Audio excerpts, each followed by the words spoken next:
Je m'appelle Claude Membré, j'ai 55 ans, je suis directeur de Palexpo depuis un peu plus de 15 ans maintenant. Aujourd'hui, Palexpo, c'est 106 000 m² d'exposition à disposition, un centre de congrès, des restaurants, des toilettes, des parkings, tout ce qu'il faut pour gérer ce type d'événement. Et puis accueille environ une centaine de manifestations par année, grandes et petites. Je suis arrivé en 2004.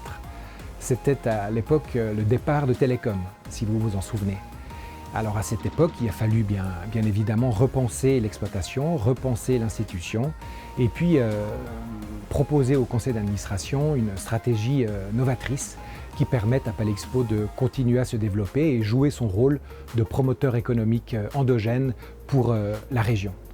Donc le conseil d'administration a validé le fait que Palexpo allait également organiser ses propres événements et pas seulement accueillir des organisateurs tiers, que Palexpo allait intégrer une petite partie, mais une partie quand même de l'activité sous-traitée d'alors, et que Palexpo allait jouer dans la cour des grands en organisant également des événements en dehors de ses murs.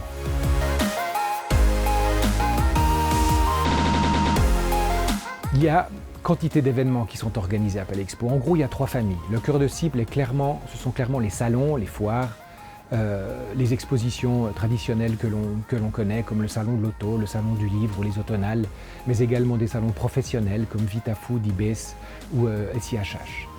Ensuite, la deuxième activité, ce sont les congrès. Palexpo reçoit énormément de congrès, qui soient associatifs, qui soient d'entreprises, qui soient privés, qui soient publics. Et le troisième type d'activité que nous accueillons, ce sont des événements, beaucoup d'événements sportifs par exemple, le Supercross, le concours hippique ou des événements tennistiques. À noter peut-être les rencontres européennes de Thésée en 2007, la Messe du Pape, souvenez-vous, en 2018, la Lever Cup de tennis en 2019, les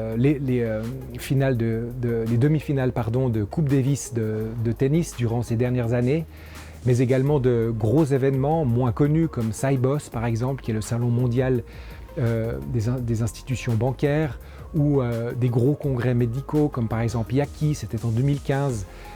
Énormément de très beaux événements, de grands événements, connus ou pas connus, qui rythment notre calendrier tout au long de l'année.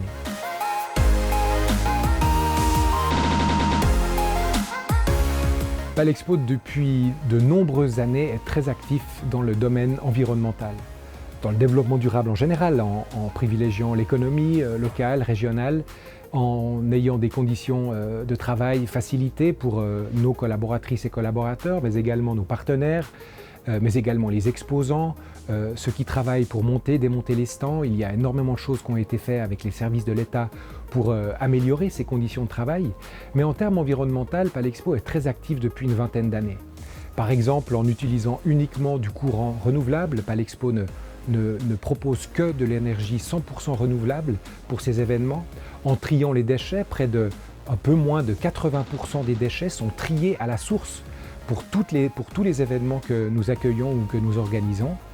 Et puis Palexpo a une centrale photovoltaïque sur son toit de 60 000 m², ce qui lui permet également de jouer un jeu important avec les services industriels de Genève dans la dynamique du photovoltaïque local.